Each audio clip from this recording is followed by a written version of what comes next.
Related to the direct comparison approach. Direct comparison approach को सबसे पहले हम जान लेते हैं, उसके बाद इसके क्वेश्चंस को गो थ्रू करेंगे ताकि एक बेटर अंडरस्टैंडिंग आप लोगों की हो पाए। ठीक है, तो डायरेक्ट कंपैरिजन अप्रोच जैसे कि नाम से पता लग रहा है कि आपके पास मान लीजिए एक बिल्डिंग है, एक एग्जांपल लेते हैं, एक बिल्डिंग है यहां पर, राइट, एंड फर्दर इस बिल्डिंग को रिसेंटली सेल किया गया है लेट्स से 1 करोड़ का। ठीक है, इसको 1 करोड़ में बेचा गया, राइट, एंड फर्दर इसके नियर बाय ही और लेट्स से साथ वाली बिल्डिंग ही जो है उसको भी सेल करना है, सेम कारपेट एरिया है और सब सेम, सब कुछ सेम है, राइट।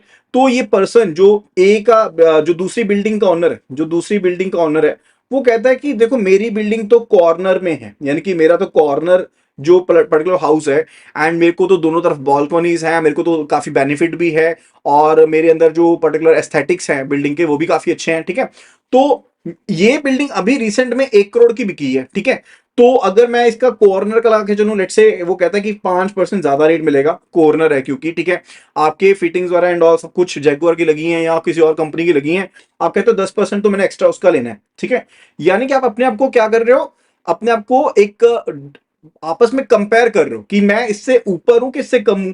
यानी कि अभी ये रिसेंटली 1 CR की बिकी है, तो अगर मेरे में ज्यादा बेटर अगर फीचर्स हैं प्रॉपर्टी के, तो डेफिनेटली उस केस में उसे ज्यादा का सेल होना चाहिए।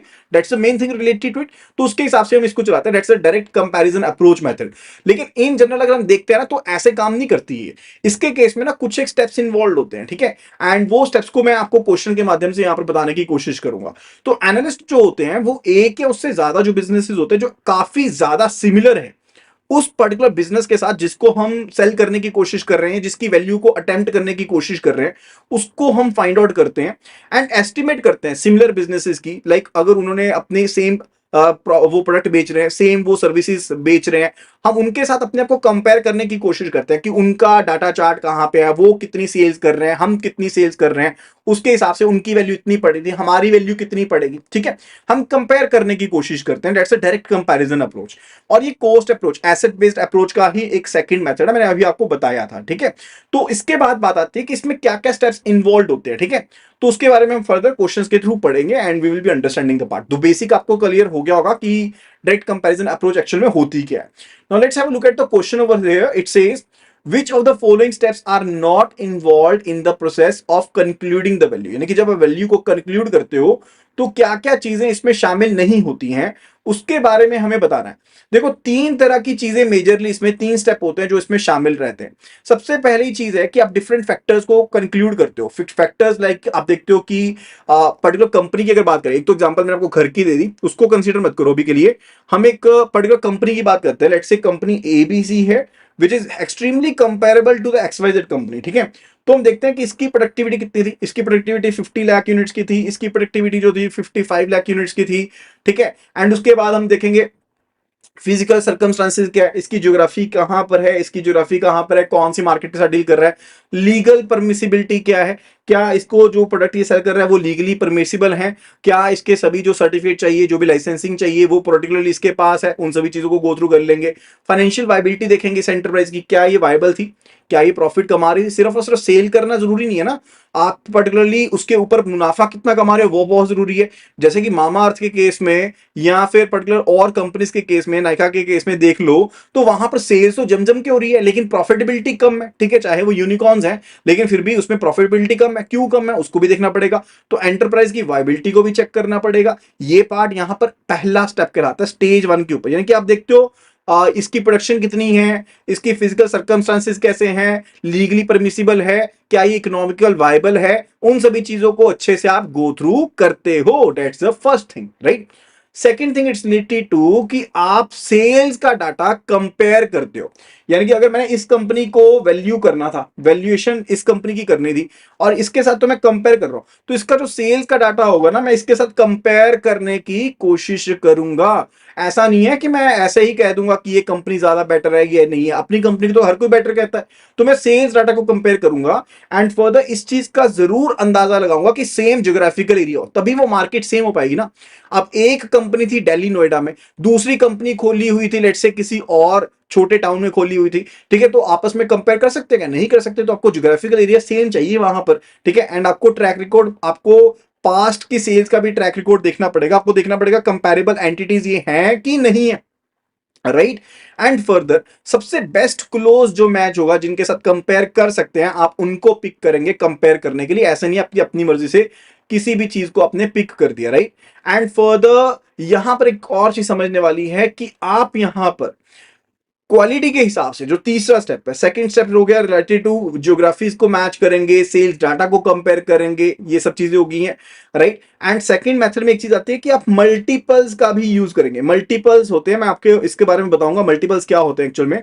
ये बेसिकली एक तरह से रेशियोज की तरह होती हैं, जो फाइनेंशियल रेशियोज अलग अलग कैलकुलेट की जाती हैं उनके बेस पर होते हैं, यानी कि आप वो डिफरेंट डिफरेंट रेशियोज को मल्टीपल्स को कैलकुलेट करते हो एंड फॉर द उन मल्टीपल्स के बेस पर आप कंपेयर करने की कोशिश करते हो। That's actually the funda related to the multiples, okay. And third जो पॉइंट यहां पर इंपॉर्टेंट पॉइंट है यहां पर, वो रहता है कि आप देखते हो कि क्वालिटी भी सेम मिल रही है कि नहीं मिल रही है। ऐसा ना हो कि आप सिर्फ और सिर्फ क्वांटिटी देख लो कितनी सेल होगी, वो क्या फैसिलिटीज प्रोवाइड कर रहे हैं, क्या लोकेशनल क्वालिटी दे रहे हैं, क्या टोपोग्राफी में है, क्या कंपनी का साइज था, क्या फॉर्मेशन थी, उन सभी चीजों को भी गो थ्रू करते हैं। That's a third thing over there, ठीक है। एंड इनके बेस पर आप एक कंपैरिजन चार्ट बनाते हैं और आपस में कंपेयर करने की कोशिश करते हैं, ठीक है। ये सब मेथड रहता है। क्वेश्चन पर आ जाओ। टू लुक इनटू द, हमने बताना कौन सी चीज इन्वॉल्व नहीं होती है, कौन सी चीज इन्वॉल्व नहीं है उसके बारे में बताना था हमने, ठीक है। तो to look into the factors like maximum productivity, बिल्कुल सही है, ये तो आप करते ही हो, ये तो फर्स्ट स्टेप है। Second, to calculate the multiples for the company in their peer group, ये भी बिल्कुल सही है, पीयर ग्रुप में मल्टीपल्स को कैलकुलेट करते हो। To alter the comparable sales value so that they reflect the qualities of the similar properties, right. बिल्कुल डेफिनेटली आप सेल्स वैल्यू को इधर उधर क्वालिटी के हिसाब से मैच करने की कोशिश करते हो, तो ये भी बिल्कुल सही है। So answer will be option D, that is none of the above. Option D would be the right answer in this regard. अगले क्वेश्चन पे चलते हैं। It says a 4 bedroom house was sold for ₹1 crore. Valuer has been engaged for appraising the value of the house next to the same house. This house is a corner one having balcony on two sides and having higher carpet area.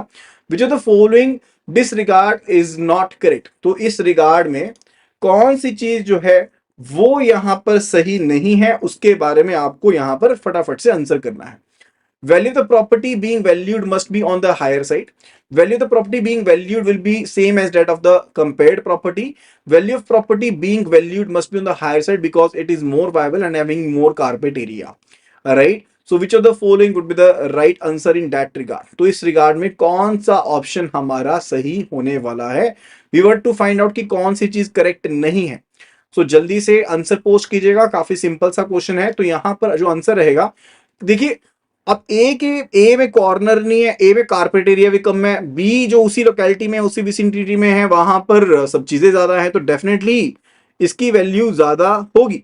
तो ए statement भी correct है and C statement भी correct है, दोनों में यहां पर बिल्कुल सही बताया गया है। ऑप्शन बी जो है that's not mention to be correctly, वो सेम नहीं होगी, तो answer will be option B here.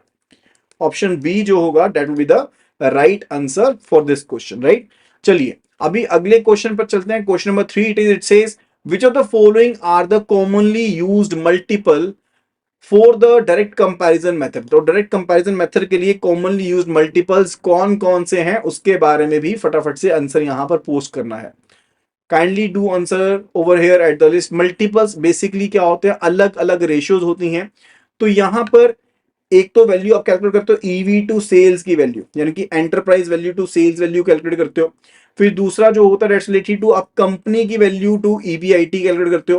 Company यानी कि एंटरप्राइज वैल्यू टू ईबीआईटी की वैल्यू कैलकुलेट करते हो। ईबीआईटी यानी कि earning before interest and taxes को कैलकुलेट करते हो। Third one is related to PE ratio, यानी कि प्राइस टू अर्निंग रेशियो को कैलकुलेट किया जाता है। Fourth one is related to PBV, that is related to price to book value, price to book value को calculate करते हो। And PS ratio यानी कि प्राइस टू सेल्स रेशियो को भी कैलकुलेट किया जाता है। तो ये 5 मल्टीपल्स हैं जिनको कैलकुलेट किया जाता है, which are being calculated. And ये काफी ज्यादा एक पॉपुलर मेथड है क्योंकि इन मल्टीपल्स को कैलकुलेट करना काफी ज्यादा आसान होता है। लेकिन साथ के साथ एक चीज समझनी जरूरी है कि कई एंटरप्राइजेस जो इस पर्टिकुलर डायरेक्ट जो आपका कंपैरिजन मेथड है उसका हिसाब इसको यूज कर रही है वैल्यूएशन को कैलकुलेट करने के लिए, वो इन मल्टीपल्स को मैनिपुलेट कर सकती हैं अपनी ज्यादा वैल्यू शोकेस करने के लिए। तो वो चीज भी हो सकती है, तो उस चीज से बचना पड़ेगा। एंड साथ के साथ एक चीज समझनी और जरूरी है कि अप्रेजर जो होता है वो यहां पर अपनी बायसनेस भी रख सकता है कि इस कंपनी की वैल्यू ज्यादा है, कुछ है, ठीक है। तो enterprise value to the sales value बिल्कुल इसका इस्तेमाल होता है, प्राइस टू सेल्स वैल्यू बिल्कुल इसका इस्तेमाल होता है, and for the price to earning इसका भी इस्तेमाल होता है। Sales to enterprise value no, देखिए एंटरप्राइज वैल्यू टू पर्टिकुलर आपके पास ईबीआईटी का इस्तेमाल होता है, या enterprise value to particular sales का इस्तेमाल होता है, बट नॉट दिस वन, इसका इस्तेमाल नहीं होता, राइट। तो यहां पर कौन सी यूज होती है, ए बी सी का इस्तेमाल होता है, एंड साथ के साथ फिफ्थ वन का भी इस्तेमाल होता है, यानी कि आंसर जो है that is A B C and D. D जो है वो यहां पर आप नहीं इस्तेमाल करते हैं, so that won't be there, right. So accordingly that will be the answer for this question, right. तो यहां पर आंसर जो रहेगा that will be equal to A B C and E are correct, okay. चलिए अब एक question number fourth पर चलते हैं। It says which of the following is not correct related to direct comparison method. तो direct comparison method को लेकर के कौन सी चीज सही नहीं है, it is wide not widely used, ये तो बहुत ज्यादा यूज होता है मेथड, काफी ज्यादा आसान है क्योंकि, ठीक है, तो ये गलत हो गया। Two enterprises can never be identical in risk and growth, बिल्कुल सही है। कभी भी दो एंटरप्राइजेज जितना मर्जी आपस में आप मिलाने की कोशिश कर लो, कभी भी एंटरप्राइजेज जो है रिस्क एंड ग्रोथ के मामले में बिल्कुल मैच नहीं करती हैं। तो यहां पर ऑप्शन बी जो है दैट्स एक्चुअली करेक्ट, ये बिल्कुल सही है, right. And for the multiples are subjective, जो मल्टीपल्स होते हैं यानी कि मल्टीपल्स यानी कि जो अपने 5 डिफरेंट रेशियोज की हमने बात करी, ठीक है, वो सब्जेक्टिव है, यानी कि आप पर्टिकुलरली उनके हिसाब से ही कामकाज करते हैं, जो रेशियोज होंगे उनके हिसाब से करते हैं, राइट। बट उनको मैनिपुलेट भी किया जा सकता है, तो ये भी ऑप्शन यहां पर क्या है, सही है। तो सिर्फ और सिर्फ A is not mention to be correct, so the right answer over here will be option A. Option A जो है that is the right answer for this question.